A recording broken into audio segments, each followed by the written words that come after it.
The heart, suffer with me. This all. It's your boy Al-Saadiq Banks, bring you something brand new.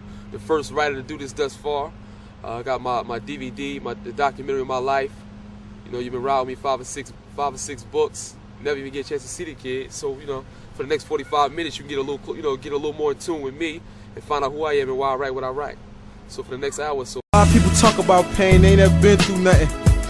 So I'm gonna give it to y'all, show y'all through everything I've been through. I'm still here, still standing, suffer with me. Vision a young child, bright, beautiful smile, a lot of dreams. Yeah, this how we start the morning off every day. We only got 2 hour fighters out here today, so we're getting ready for a fight on, what date is that? May 5th, down in Virginia.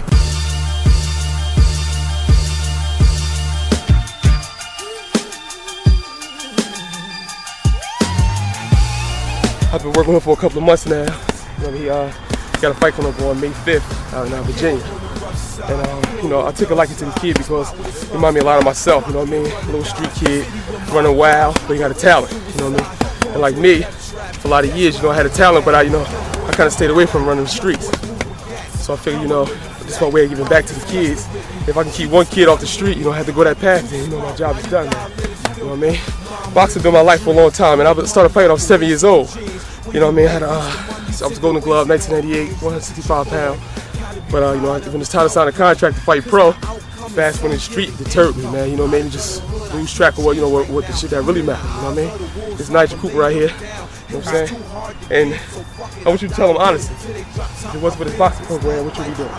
Oh, yeah. You know what I mean? So that's, I mean, you know, with no outlets for the kids, man. You know, it's like they just fall into that because it ain't no place else. It ain't nothing for them to do. No programs. You know, in the 80s and the early 90s, it was all kind of boxing programs, basketball programs.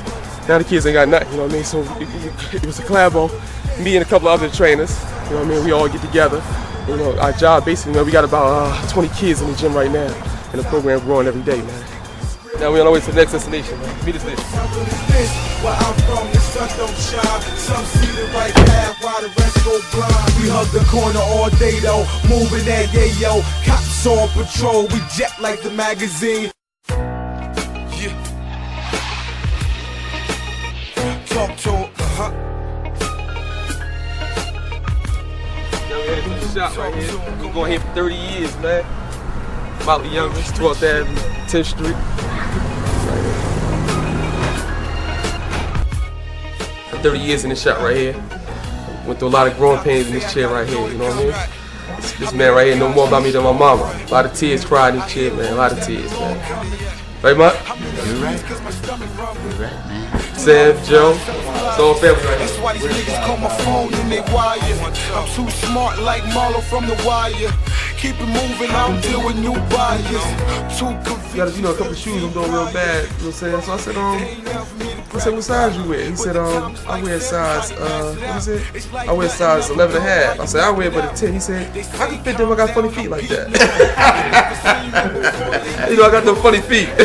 Funny feet. Yeah, they funny if you can put 11 and a half in a 10. That's just dealing with trees, boy. They bring the SWAT out for me, they bring the chopper out for me, freeze. My feet match. Okay, Saadiq. I ain't stopping, better pop that metal. Shoot. Calling my girl right, on the phone like, you know where the cash if I don't make it home. Alright, be good, man. Alright, y'all. Getting all hysterical. Tell my daughter how We good? Yeah. So man, Razor right here. Alright, Come a long way. We come through the trenches together. 7th Street, you already know, man. Know this man for a while. Know what I'm saying? Write the best books. Like one of the realest dudes I know, yo. That's my big brother right here. Go to bat with him and everything. 7th Street, since we was little. Well, that 7. Yeah, for real. You smell me? It's the next up and coming man. He's got a smoker right here, man. Drop Yeah, something, yeah, right? yeah. Drop something. Oh, you trying to get me to drop rap? something. Do a little Come something. on, man. I ain't really do mine like that. But look, yo, get the CD though. Check me out on MySpace, yada yada yada. But I'm gonna spit a little something for you. You smell me? Listen. Razor, bitch, I been a star. I don't buy winter coats, I buy winter cars. Shots I send at y'all. I got rock like Pat Benatar. I'm also the neighborhood brick distributor. You dudes broke and funny looking, cause while you chasing hoes, I'm at the stove getting this money cooking. You heard? That's it right there. Hey, yeah, stay up, my dude. Hit me up and shit. We're back in the hood later on. All right. All right. Al-Saadiq. Free the mayor. You already know what it is. Brick City Massacre Part, Block Party 3. You know what the mayor is, right? You better find out who it is, man. That's what it is. How you been, though? I'm good. That's what it is. Just got back. All right. That's what it is. I see you, though. Okay. All right. Who is the mayor? The mayor is one of my most prominent characters. He started out in Block Party 1, you know what I mean? And throughout, you know, so from Block Party, every other book of the series, the mayor been knocked off. So, you know, he got a big follow, man. You know, a lot of people think Free the Mayor is the title of the next book. Free the Mayor is only the movement. The book is Block Party 3, Brick City Massacre. You know, we gotta see if we can get him one out. He got one of the toughest lawyers in the, you know, in the state. So, you know what I'm saying, we'll see in this next book if we gonna get him out of there or not. So now, we'll go ahead to the next phase. Man, I'll meet y'all there. Jersey head, you heard me clear. It's my hood right here. Born and raised. The young boys changed it up to Baghdad, they call it now. You know, as you know, with a name like Baghdad, you know that consists of a lot of shootings. That's what the neighborhood is resorted to now. I'll take you past, where I really grew up at, over the years where I used to put it down at. So right here, 6th Street, what we called the mid-6 back then. It's like each move we made, man, it was each move that we made, we made a little more capital. I guess our game advanced, every new step we took, man, our game advanced a little bit. From here, we probably stayed here for about a year and a half, 2 years, man. Then we moved up top right here. This block right here changed our life, man. Changed our condition and everything. So it all started, man. Wasn't looking back once we got right here. There's a new house right here now, but this right here used to be, we used to call that the shooting gallery right here. I mean, this is where all the neighborhood junkies used to sit at, they cop the work and they run in the back, and that's where they bang out up top on the 3rd floor. I mean, we right there all day to supply, man. So all those guys, man, they ain't gone now. 6th Street, you move right here to 12th Avenue 7. This is the location right here. This building right here, I'm gonna show you to the right. We used to call it the Carter.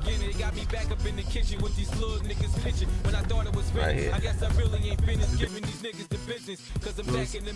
4-block radius, man, from 6th to 10th. If you want part of the location, then you couldn't bang nothing there. You know what I mean? A lot of problems, man. Would come about, man, if a guy stepped, within that radius.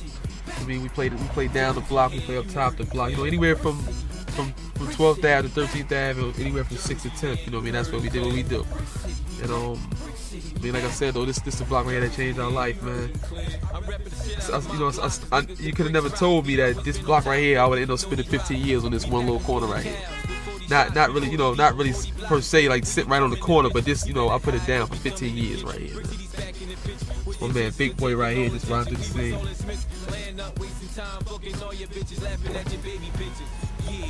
Big boy, what's going on, baby? What's the deal with you? You looking real nice right now. Eyes half closed. I'm just talking about the locations, man. That's what it is, man. Yeah, big shout out to that True to Life. You know what it is. You know what I mean? Hard body. Look out for them parties we be throwing. We're gonna do it real big out here in the bricks, and just keep an eye out.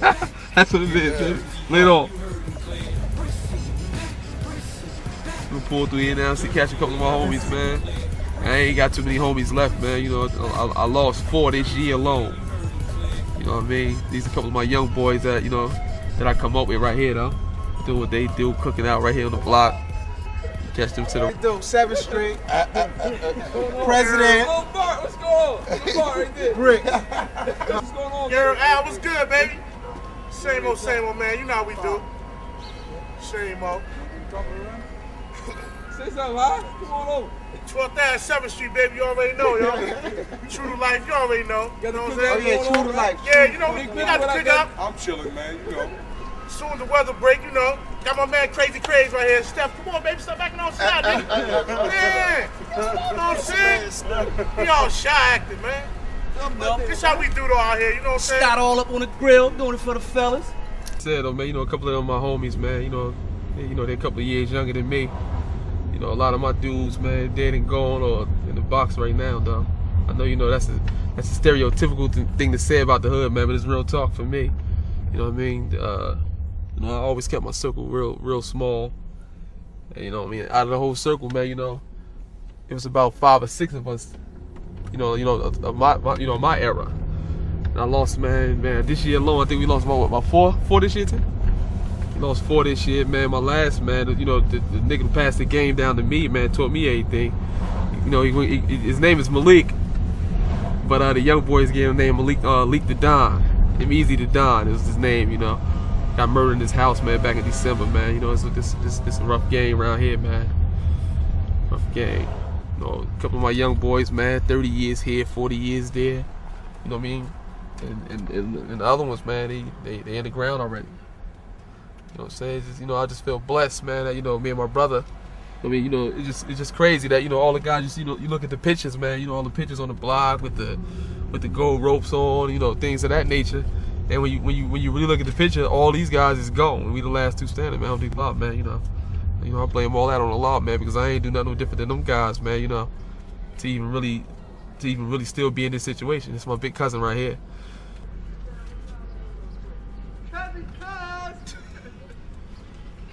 What's good, Playboy? I like the camera in my face. I like a slide. Get out there.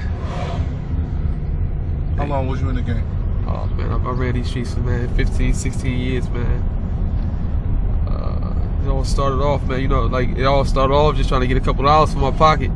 You could have never known me, you know, you could have never told me that this would have been a 15, 16 year situation. Thanks from Allah, man. You know, blessed me with a daughter, and that was my out right there. You know what I mean? I couldn't even imagine. Like, you know, for the whole 9 months of the pregnancy with my daughter moms, you know, I'm on some scared straight, man. I'm scared to come out the house, man. The last thing I want is for my daughter to be born, and you know, and I ain't here to witness that. You know what I mean? All I can think of is, you know, getting murdered on the street, or murdering a nigga on the street, or getting knocked off for the rest of my life. Man, all it takes is a phone call. You know what I mean? So for 9 months, you know, I'm just playing the house, man. You know, not even trying to. Scared to death to get in any kind of conflict, any kind of trouble, man. It's so simple, man. You go to the corner store, you get it, and you got yourself a situation. And, you know, I understand that, so that just put me in a box where I was scared to come out. And, you know, after she was born, you know, I may have tried for about another 4 or 5 months, but my heart wasn't in it. Because it's like, you know, now I had something a little different to live for. Had a little girl who I know need me, you know, me being the kind of guy that I used to be, I understand that, you know, a female without a father, man, she, you know, basically she'd fall for anything. So that pretty much put you out of the game because you're doing. Oh, definitely, because, you know, all the 15 years that I ran the street, I never had a fear factor. So once my daughter was born, like, I had a fear. So now, you know, I'm making moves. For each move that I make, you know, I got the plan of I gotta get back home at night. When you run these streets, like, you know, home is not even an option. Like, you know, if you make it home, you make it. If you don't, you don't. You can never be to the point where, you know, every move you make, you got your daughter on your mind, or you got your wife on your mind. You know, you know, in a situation like that, man, you know, that's the difference with, you know, that's like the whole revolution with the young boys. These guys don't have a fear factor, and in order for you to survive, like, you know, they not worried about getting home. They're not worried about the daughter, because they barely see the daughter. They barely see the mother. You know what I mean? So if you got that in the back of your head that you got to get home to your wife, you done lost the battle already. You know what I mean? Because you got to go up, you know, it may come to a point where you got to go up against these same kids that don't love nothing, that don't fear nothing. But in the back of your mind, you saying, listen, you know, damn, you know, you got the hammer in your hand, and he got the hammer in his hand, and you hesitate to pull because you worried about making it home. And when it's all said and done, you don't make it home because you know they got to zip you up in the bag and take you from there. Because them niggas ain't thinking like that. And when you get to the point where you worried about home, and you worried about, you worried about little daughter at home, and you worried about mom at home, like, you done lost the battle, man. It's time to pack it up. And I got to that, you know, I got to that point with my daughter there. I got to that point where, you know, I had too many other worries, too many other fears, and you can't fear nothing out here. Yeah, I changed the game, but you could have never told me it was gonna be books, man, because I never grew up as a smart kid. You know, always on the honor roll, you know, always winning spelling bees. Went to one of the best high schools in the town. But writing, I've only read what I had to read. only read what I had to read. You know, you could have never told. You know, as far as fiction go and urban books and all that. You know, I read religious books and I read school books. Like, had no love or no passion for writing or no love for reading. That was my life. So, you know, but you know, one thing that I did though, you know, what kind of saved me is that throughout the whole, I guess, like, you know, my grown up years, the first 5 or 6 years of my hustling career, I was more or less, you know, just getting my feet wet. But I think the last years, you know, once my game had escalated, you know, with fast money, you know, you get used to that, you know, you get used to making a certain dollar.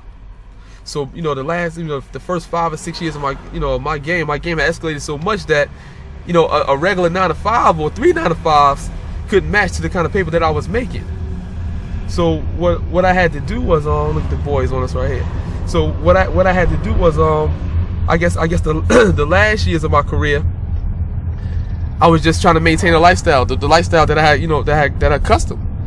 You know what I'm saying? So, you know, I guess from the 6 years to the last year, all I was doing was just, you know, trying to make enough money to you know, to pay the bills that I had developed for myself. You know, 3 spots here, condo there, you know what I'm saying, big car notes there, you know, the champagne bill, you know, all those things are the things that, you know, kind of come with the game. And like, you know, the hardest part for a lot of guys is really leaving that whole lifestyle alone. You know what I'm saying? What a lot of guys understand is, you know, it's you just like you get, you know, just like the fiend is addicted to the work, these guys is addicted to that lifestyle. So it wasn't hard for you to make that transition? Let me see. I want to say it was hard because, like I said, money wise it was hard because I was used to making a certain dollar. But as far as, you know, the whole lifestyle, I've never really been a drinker. I've never really did the party thing too tough. You know, I had a few cars, but that wasn't my life. Jewelry, that never been my life. So it was easy for me to cut this off. Right here, this block right here, this spot right here is this is a car wash that we had back in the day. You know, the Spanish boys got it now, but we really the founders of this, man. You know, I guess they go by the name Imperial Hand Car Wash now, but when we had it was Brick City Hand Car Wash.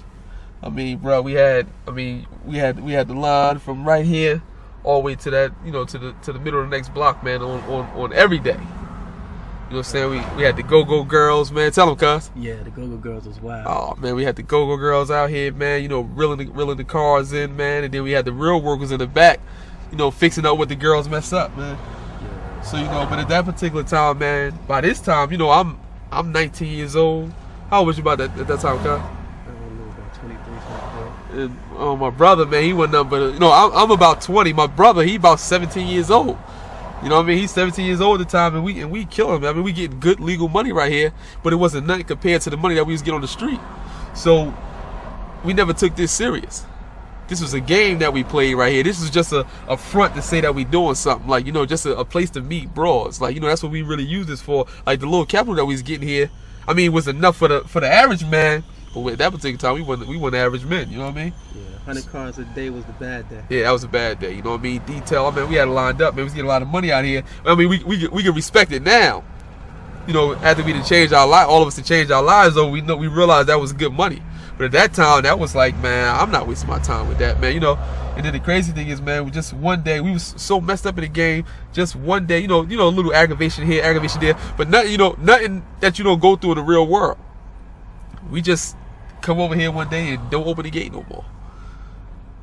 Just not open the gate, left all the supplies in there, left everything, and just never turned back. Just gave it up. Just gave it up like that because it didn't mean nothing to us. I mean, but right now, you know what I mean? Take it back. if you can play the days back, you know, that's a whole different ball game right now. But you know, at that particular time, like, you know, we young. You know, like I said, I'm 21, little brother 17, 18, cuz barely in his 20s. You know what I mean? You know, we couldn't respect that we had a gold mine right there. You thought about going back down that avenue? Wash again? I mean, you know, everything right now is smothered, man. You know, everything is smothered right now. It's like everything in this town, anything that you can think of doing, guys is doing it. You know what I mean? This is, you know, it's sad to say, man, this is like a copycat town, man. They see one guy do it, and next you know 10 guys doing it. So you know, that's what makes everything so tight up here. So you know, like I don't know if I would ever, you know, go that route. I was a lot of headache with that, you know what I mean? I don't know if it was because I was young and foolish, but you know, I still got like a bad taste in my mouth, you know what I mean? So what you're doing now, as far as the books thing, that's pretty much kind of unique in the hood. Guys, they never forget. And that's why anywhere in my town, I can walk through there on my side of town, you know. On this side of town, these guys will probably know me from a can of paint, but on my side of town, I can put my feet up. Because them young guys ain't gonna happen, they ain't gonna let nothing happen to me. And with the whole block party situation, it's like every day, you know, every day I see guys come home from prison, man, you know, guys who used to be the guys. You know what I mean? They used to be wild, they used to be crazy. When they come home, they think shit the same, but shit is not the same. See, one thing about the guys who 40 years old now that I know from this town is the fact that back in the day, everything revolved around intimidation. You know what I mean? If a guy thought you would do something, then they wouldn't move out on you. I remember a time in the county jail, if you went to the county jail, and if everybody spoke to you, everybody knew you, you was good because they said, you know, if everybody know him, he must be somebody. This day and time, the intimidation shit don't work. Like if that's who you say you are, you gonna have to prove to them young guys that that's who you say you are. When you come to the county, you come to that county, they call it the Green Monster, you go down there and everybody speaking to you, them young boys wanna know why everybody's speaking to you. And they wanna prove to the people that love you that you should be respected. That's the difference in then and now. It ain't no more loyalty, it ain't no more code, it ain't no more honor, man. These guys just go for what they know. And where, you know, when the guys my era, we considered if you was a hustler, you was a drug dealer. You know what I mean? These guys consider hustling whatever you do. Whether it be going up in niggas' house and murdering them, whether it be, you know, anything you could do for $1, they consider a hustle. And that's where the difference is right there. Yeah. But I'm babbling. I don't feel like it's babbling, but it's like it's shit that I've been dying to get out of me for the longest. Like I'm tired of these fake ass writers, man. They don't know what the fuck they talking about. And when I be talking about this shit with people, there's always somebody butting in and don't let me get my shit out that I want to fucking say. Part of my soul, yeah. Love everybody. Let's go, friend. Inhaling the weed, afraid to lead a life that With Cecilio is a different type of hit. Basically, I wrote Cecilio's because, you know, I got tired of going to the table at the book signings and people saying, you know, oh, I don't read that street shit. So I wanted to prove to, you know, to other readers that, you know, I can write a book outside of, like, I don't have to write about drugs. That's just what I like to write about. I don't have to write that, though. You understand? So I say I'm gonna prove to myself, you know, as well as the people, that I can write a book with no murder in it. So the concept that I had come from, you know, different situations that I encountered in life, you know, and not per se, you know, a CO, but you know, just in life, you got guys in the street who chase the big dudes broad, like, you know what I mean, and you know, and I used to tell, you know, females that I come across throughout my life, like, a lot of times guys just go for the particular broad because of who she used to be with. And I say, listen, man, this ain't, you know, this beef right here is bigger than you. This dude is really in love with your dude. That's why he's so persistent in, you know, trying to push up on you. So the whole Cecilio's thing was, the CO guy, you know, he got a problem with drug dealers, period. You understand? It just so happened that the girl get caught up in the mix. They say a guy's strong point is also his weakness. So that means a dude that he thinks, he just think he's God's gift to women, you know what I mean? And he can take everybody else broad. When the broad get took from him, he can't handle it. And that's what it was with Cecilio's, you know. It started out as a game with him playing with the drug dealer's broad, not even in love with the broad, just in love with the fact that he was smashing the broad that belonged to somebody who was prominent in the town. But he ended up playing that game, and in the course of that game, he ended up getting caught up with this broad. And when he can no longer play with the broad no more, now his ego and his pride come into play. You know what I'm saying? And a lot of times, man, the sad part about that, man, is, you know, you see these barricades up here, man, you know, guys, you know, I don't know this situation here, but I mean, you know, it's every day is a different dude popping up dead, man, and the bottom line is a lot of times, man, it's behind a broad. It ain't behind no, you know, they always, you know, it's a saying, you know, never, always business, never personal. You know what I mean? And the way the game is now, man, is never business, it's always personal. You know what I mean? So you open a paper and you say, you know, what happened with this situation? What this boy get murdered of? 9 times out of 10 is behind a broad, man. And now, you know, that with me knowing that is where the whole Sicilios concept come from. How do you go about your publishing? Do you do your own publishing? Oh yeah, definitely, man, definitely. You know, we do the self-published thing, man. It's, you know, it's our company. We started from the bottom, man. You know, I'm a boss, man. Always been a boss, man. If I can't be the boss, you know, then I don't even want to play the game. If I can't be the on top of the game. No way in the world. You know, I have many offers where, you know, certain major publishing houses have came to me and want me to you know, take a deal for, you know, little to no money, man. But that's just not that ain't my stick right there, man. I gotta have creative control. I gotta move the books how I want to move the books, and that's just the bottom line, man. You do all your artwork. You send your artwork. Oh no, we got a graphics team, man. That pretty much, I just tell them the concept of the book, you know, what the book is dealing with, and they just, you know, they go for what they know. They do. You know, they've been doing a lot of work for a lot of hip hop companies, a lot of clothing lines. They do it all. So, you know, I get them total creative control, man. Like I don't put a stipulation on what they got to do. Like I tell them what the concept is. They give me a cover. Either I go with it or I don't. You know, either they're gonna roll with that one or we send them back to the lab. That's just it. Yeah. I mean, the only difference from the book game to the crack game is the fact that this is good legal money that I can go to sleep at night for making it.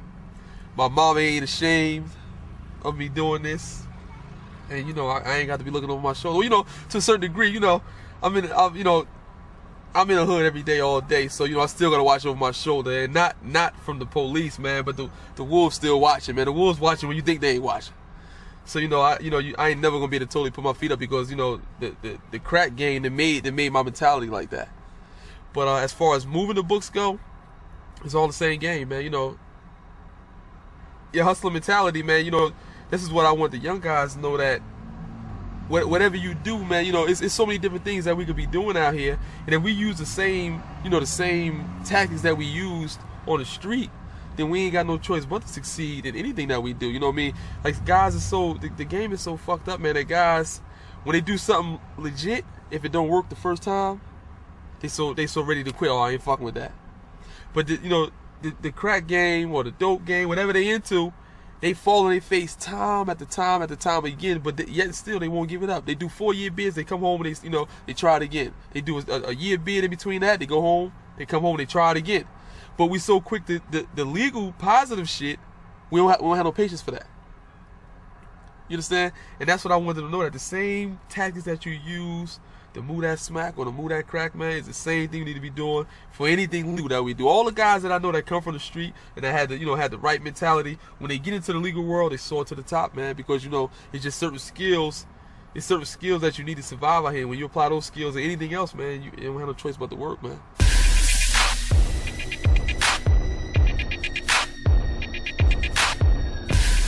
I gotta say, my favorite one would have to be Caught 'em Slipping, man. It's like that's my most creative piece. I mean, of all the things that I write about, I mean, the books are normally just straightforward. With Caught 'em Slipping, man, there was a lot of twists, a lot of turns. Before Caught 'em Slipping, I would write about one particular block or one particular town. This block, this book goes to Miami, to Philly, to Harlem. Just moving around. It's more creative because, basically, one of the main characters, the main character was the boy Shot Rock, but the other character ended up still in the show, which was Killer Cal. And the way Killer Cal was derived was, Killer Cal was supposed to just be a wild and crazy dude, that just to do anything. But some of the events that were taking place, I said, yo, there's nowhere in the world a regular sane man can make them kind of moves, do that kind of murder and go home and go to sleep at night. So that character just took a turn on his own. You know what I mean? So I would have to say Caught 'em Slipping, man. That's the one. I mean, Block Party 1 is is our biggest seller, but Caught 'em Slipping would have to be the people's favorite. I'm from the rich shit, nigga, where I'm born and raised, nigga. I'm from the rich shit, nigga, where I'm born and raised, nigga. I'm from the rich shit, nigga, where I'm born and raised, nigga. Block Party 2. I mean, when you look at Block Party 2, man, Block Party 2 is the conditions in the hood right now. I mean, like I said, my books start from 88 into, you know, it's like a 15-year span. You know, this is all the things that I've seen through my eyes in these 15 years. So Block Party 2, man, when you look at that book, man, it's everything that we see now, everything that you see while we flow through this town, man, you know, gang banging, man, and, you know, everything is in Block Party 2. When a guy, you know, mainly, I wrote that for a guy that's in the pen right now who ain't been home in 10 years, and he want to see, from no exit to Block Party 2, he can see the change in, you know, the conditions of the hood, man. You know, the young boys, like as I covered before, the young boys don't care about what you used to do, who you used to do it with. Like, these guys come from the show me era. You said you'll do that, show me you'll do that. And that's what Block Party 2 is. 2 guns up, murder forever back in me. I church fast, it's gonna be a casualty. I gradually run the streets with my faculty. In and out, earth the block, leaving casualties. I've been in G since rockin' silver tab leaves. Had paper plates when you ain't know what that means. You thought you put food on. Now I'm faggot. See right there, say rest in peace, Leak. That's the name the young boys that gave him, Leak to Don. You know, with us he was playing on Malik, and he was Bleak, he was M Easy to Don. You know, all different type of names. Same dude though. 93. I mean, this is basically the guy right here that, you know, that basically taught us the whole game, man. Gave us a blueprint to it. 93, he caught an Annandale beef, and you know, when he came home, man, we already had raised our game to a whole nother plateau. You know what I mean? Just off the blueprint that he gave us, man. We just took this shit to a whole nother level. He couldn't even believe it. Like, God damn, like, you know, in 1 year y'all did this, y'all did that. I remember I still remember the day he come home, man, and I got a Mercedes at the time. You know, little bro got an act. And he said, God damn, man, you know, I know you be better be fucking a lawyer with that car right there. You know what I mean? Little did he know, man, I still was fucking the same old hood rats, man. Ain't nothing changed, man. Just a different car, man. That's it. I mean, I think back in December, man, you know, they found the boy dead in his house. 1 shot to the head, 1 shot to I think the arm or the back or something like that, man. You know, that's just how this shit go, man. You know, this whole shit is a trap off, man. You know, it's only, you know, your mother told you, just like my mother told me, man. You know, there's only 2 ways to get out of this shit, man, and that's, you know, that about sums it up right there. You know what I mean? I just feel blessed, man, you know, to be able to, on this side, on the outside, looking in at this shit, man, you know, watching this shit go down, man. A lot of things that I, you know, like when I look at shit now, it's like, just looking at certain shit, I tremble at the thought of it. But, you know, back when I was laying my thing down, like, you know, you moving so fast that you don't even have the time, you know, you don't even take the time to sit back and look how crucial shit look. It take, you know, for you get to this level right here, you know, to be wholeheartedly out of the game where you can see shit clear, man. You know what I mean? I just, you know, sometimes, man, I wake up in the middle of the night, you know, in cold sweats, thinking of the shit that I've been through. You know what I'm saying? This game is so fucked up, man. This game is so fucked up that I've been out these streets, man, for, you know, a few years now, man, and, you know, it's just up until last year that I actually got a whole night's sleep, man. You know, every night, even after I was done with this shit, I still wake up in the middle of the night with cold sweats, man. You know, that's just, you know, or you have dreams of yourself in handcuffs, or you have dreams, you know, with a nigga stand over top of you with a pistol, man. You know, that shit affects your whole life, man. This game right here is so fucked up that, so, you know, I gotta force myself every time I get with my daughter, you know, so I gotta force myself to hug her. You gonna pull off because people trying to get out. You know, I gotta force myself to hug her and kiss her because I know, you know, it's affection that she needs. But, you know, these streets take all that affection from you. They make you a cold motherfucker, man. You make you have a hard, you know, you have a hard heart, man. You don't, it's hard for you to show your affection because, you know, in these streets, when you show your emotions and you show your feelings, guys capitalize off that weakness. So, you know, if you hide your real emotions for so long, eventually those emotions don't show at all. Under no circumstances, you know what I mean? And, you know, now it's just getting to the point now where, you know, I can finally get back to the guy that I used to be. You know what I mean? And I can hug my daughter, you know what I mean? I can hug my mama. I can, you know, I can really, I ain't afraid to show my emotions no more. You know, I can cry in front of my little cousins now because I understand now that tears don't make you a soft motherfucker. You know what I'm saying? That's the emotion that we can't control. But don't never get it fucked up. You know, you can see me cry 20 tears right now. But if you cross the line, I ain't got no problem cracking your motherfucking head. You can take that to the bank. Huh? That's the bottom motherfucking line. This is 12th Avenue, 8th Street. The young boys, like I said earlier, the young boys that changed this shit. They call this shit Baghdad now. So we can get out and holler at these young boys. You know what I mean? See what's really on their mind right now. We're gonna park right here. It's the whole, you got Baghdad's finest right here, except for a few of them. This Baghdad's finest right here. Yeah. The whole motherfucking squad front line right here. Sir. That's Mill, Reek, Al-Malik, Yaz, Walik. This the reason I ain't got no problem coming to this motherfucking town right here. You know what I mean? Ain't nothing gonna happen to a motherfucker like these guys, man. You can hang that shit up. Tell him, Yes, sir. hang that shit up. 8th Street, 11th Ave, Baghdad, front line again.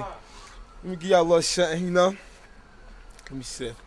I can't walk, money falling out my pocket. So I took that money, seen the range, and I copped it. Now I'm in the truck, your chick stuck like she a hostage. With that type of brain, I swear she never needed college. With this type of green, my nickname should be college. Front line, my Cowboys, I nicknamed them Dallas. Come close, I had it quiet singing that ballad. Getting money for grown folks, please don't act childish. Gucci on my feet. So everywhere I walk is like money on the streets, couple hundred on the sneaks. But I don't think about it, get it back in the week times 10. Yes, the young boy eats. No questions asked. Money, money, money, my only vocab. Go ask my broke, they all gon' laugh. Asked about my team, we all getting cash. Welcome to Baghdad.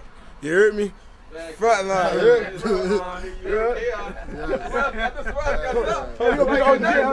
OG, you know, come give him a little something, man. A little taste of it. Baghdad got the offer.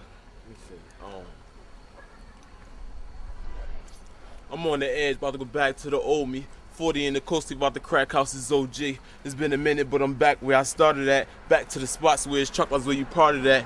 I'm a part of that, front line the movement here. This is supposed to be before I even came here. In other words, can't change what's the God's plan. Carl lives before my birth. I just play my hand. I don't complain, I just rise for the challenge. What you been through, I done lived through the wildest. Bullets flying past me, missing me by inches. Knows a lot, but still in rhyme with a vengeance. Stuff a lot, just the way of these cruel streets. It's always deadly when a kid and a two meet. Mama looking down, just a pin on where the boys is. It could be worse, mama, minutes with your boys is. Yeah, you know, slide from 8th Street, 11th Ave, aka Baghdad, you know, come through, get your head bust, you know what I'm saying? You know, the reason it's true to life, because we true to life, you know what I mean? We get right, it's bigger than just friends, it's family, you know what I mean? So come across on the wrong way and these goons will be at you. The best book writer in the country, right here. Man, Mike right here, we got Big Cliff the fireman. Yes, sir, yes, sir. He is the best book writer. That's what it is. Now we at the smoke Wait shop, for the man. next one. That's the bottom line, baby. Now we at Sign Smoke Shop, man. That's how I finish off every night right here, man. Be 4 hours at a time, man. Smoking my brains out. That's the owners right here. My man Tony Crawford right here. Stadium Auto Mall, Route 17. Check him out, man. Check him out. Grass is not an option. That's right. Comes out. You want them Cherokees, you want them, you know, whatever you want, he got it, man. He can make it happen for you. Now we give you some smoke on, man, and we just go ahead and finish on off right here. Bodies on all our weapons, cause bodies is what we catching. Nobody notice we stressing shit. Let this be a lesson, niggas still don't get the message. It's never gonna be pleasant when it falls up in my present shit. Let this be a lesson, y'all talking but we'll regret it. I swear, remember I said it. Your family gonna be stressing. That pistol popping, that headache when we shooting at you daily. Don't give a fuck what you tell me. Oh man, it's my take it down, man. Yeah, every night, man. You know, it's like an NA program for me, man. I've been rehabilitated for a few years, man. Just the only thing, my addiction was fast money, and not crack or smack, you know. So this is all part of the whole transformation. Like instead of running the streets and the clubs and go-go bars and all that, man. That's what I do, man. I live a real refined life right now. Smoking me a stick, man, and taking it on down, man. No more streets, no more parties, no more none of that. Now we got right here my brother, Naeem. It's the other part of true life, man. You know, this has been my partner with everything I've ever done from negative to positive, you know what I mean? So, you know, if he was with me through the trenches, you know, we was in the gutter doing what we do. I mean, you know, it's even better to have him as a partner now when we doing strictly positivity. You know, a part of me feel guilty for exposing my younger brother to those streets. You know what I mean? Because that's my younger brother. He wanted to follow my footsteps. You know what I mean? But at the end of the day, man, you know, we managed to turn a negative to a positive. And now, you know, it's true to life, man. Just me and him. That's how it go. I want to thank Allah, man, for changing our life, man, and showing us another direction that we go into, man. It took us all through the corners, man. It spared us. Well, you can't just drop one book and think that shit gonna take you about here, man. It's about dropping nonstop. You know what I'm saying? Building that credibility up, man. It's 300 books, 300, 400 books on the table, man. You gotta ask yourself, what's gonna make your joint stick out for the rest of them guys? You know what I mean? It's that simple, man. One book ain't gonna do it, man. That should just get lost on the table. And yours stick out because? I mean, I've been able to be consistent. You know what I'm saying? Just banging them. When I first started rocking, I was, dropping a book every 6 months, and that gave me a following where guys started waiting. When 6 months, everybody knew time was up. Guys was waiting for that new project to come out. You know what I mean? But it ain't gonna happen overnight with one book, man. You know what I'm saying? It's all about the consistency, building that credibility up. That's it. When did you feel that you grabbed your audience? I think I grabbed my audience at about, I want to say Quantum Slipping. By the time I dropped Quantum Slipping, not just, not after the book, but after Sincerely Yours is when I really, when they started realizing that I was there to stay. A lot of guys drop a book and then, 5 years they only got that one book. You know what I mean? So, when they see you coming back to back to back to back, they get a different respect for you. Now, it's like you force feed them, you know what I'm saying? You there for them, you know what I'm saying? You're not letting them down every 6 months. Every 6 months they looking forward to your new project. You know what I mean? And that's basically how I grabbed hold of my base. I guess, I don't really think in the beginning, I don't really think it was about my writing. I think it was just, the storyline. The storyline that I was giving them was shit that they could relate to. You know what I mean? I guess I developed, as a writer later on, you know what I mean? But in the beginning, it was only my storyline. Who carries some of your books? You can get my books from, Walden's books, Source of Knowledge in Newark. That's one of my favorite spots. Source of Knowledge in Newark. You got Creative Impressions on 18th Avenue. That's on the local side. Then you got Walden Books. You got some Barnes and Nobles, in the urban areas. You got my man Hakeem from Philly, with Black and Noble Books. It's just so many, man. It's so many I can't name them. Anywhere books are sold, that's where they at, man. Amazon? Oh, Amazon.com. Yeah, I mean, they, all over the place, man. But I have my certain. I got a nice base in, Philadelphia, nice base in New York, Texas. Of course, my hometown, man. Who's some of your fan base? I think my base started out in the prison. It spilled over into the outskirts. You know what I mean? Because what I'm writing about is a little different from the average writer. I like to think that a lot of people don't take the risk that I take because they want to mainly market their books to females. I mean, my books being always the main character, the majority of my stories is always a male. You know what I mean? So of course I pick up a crazy male base with that. That's why I say it starts with the prison and then it spills out to their sisters and to their wives, and that's how they pick up. But my base is I have a nice base in Philadelphia, man. I have a nice base in New York, Jersey, Texas. Anywhere urban areas, man. They basically picking the food up, man. What do you want people to get out of your books? I mean, with my books, man, it's not really about, I hope nobody take offense to it and think that I'm, glorifying the game or bringing glamour, trying to make it look glamorous, man. But, I just want people to understand that whole lifestyle, man. A lot of guys are miseducated when it comes to that. They think that, all guys that come from, all guys, all drug dealers have a mansion and a Bentley and all of them are murderers, man. I just want people to know that, getting fast money is an addiction. At the end of the day, these are regular people that have a problem.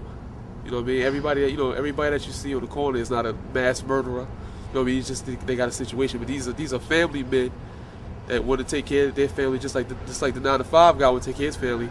But just his heart is beating to a different drum. And just like the guy that's bonded drugs, he's addicted to that lifestyle as well. And hopefully I can deter some of the kids from I want to show them what it really is. I'm not gonna sugarcoat it, man. I'm not gonna dress it up for them. I'm gonna show them what exactly what this lifestyle has to offer, man. And hopefully it can deter them we're spending 15 years on the street like it took me 15 years to get it right. The next level for us is basically the big screen. You know, as of right now, we sit down, you know, with a few different situations, waiting for these guys to, you know, cover their end of the deal. Once that is done, you know, they come with the right numbers. You'll be seeing some of those products on the big screen. Until then, we just continue to, you know, write and just, you know, build this catalog. You know, we have a couple of other projects brewing, but the closest to being done, we have a cigar line that should be launching in about by the fall time. So, you know, for all you cigar aficionados, man, you know, we got something for you. After that, man, you know, I guess it's just further, you know, building this catalog, man. That's it. So what's the next book you got coming out? We got Block Party 3, Brick City Massacre. It's a real big project for us, man. We officially made history with this one. The first 6-book series of urban fiction. This book concludes everything from No Exit until now. So, you know, we just hoping that y'all feeling this one like y'all felt the other ones. This time we wanna thank everybody that showed us the support, man, from day one with No Exit to now, man. Y'all held us down, man. Kept us real focused with the whole situation. And we want to thank everybody who bought a book, bought the whole series, or even spread the word about a book, man. You know, without y'all, we could have did it. And you know, I want to dedicate this whole project, man. From, you know, my whole project, I want to dedicate to my man, Shot Shelton. You know, Shot Shelton never got a chance to read, you know, Block Party 1. And here it is now, we on Block Party 3. And, you know, he had a terrible accident on the highway, man. And it's, you know, it's a sad story because this is, you know, a brother come from a situation like us where, you know, he tried to change his life over, man. You know, he got out the game, copped about 5 trucks, put them on the road. You know, one morning picking his load up, you know, he got hit by, you know, he crashed into a dump truck. They got out to, you know, resolve the situation. And in some form or fashion, he backed into the traffic and an 18-wheeler hit him, man, and knocked him all the way down the highway. So, you know, it's like, you know, you don't got to be in the game just to get all jammed up, man. So, you know, like I said, I want to dedicate the whole project to him. You know, me, I know he looking down on us, man, but shout, we hold it down, baby. We still here doing what we do. Special shout out to, man, all my dudes in the pen from Otisville, New York, down to Yazoo, Mississippi, man. I see you, man. I'm getting them letters, man. Thanks for the support, man. Till the next time, man. Stay true to life forever. Bottom line. Yeah, I'm back home in the studio, you heard? Ran what up, 7th Street. Let's go. Still a rap. President. Let's go. Yeah, I took a step back, manipulated for so long, misled and investigated for moving white stones. Had to hustle, mama needed her lights on, and I needed a Rover and rolly white gold. Party bitches, 2-step to my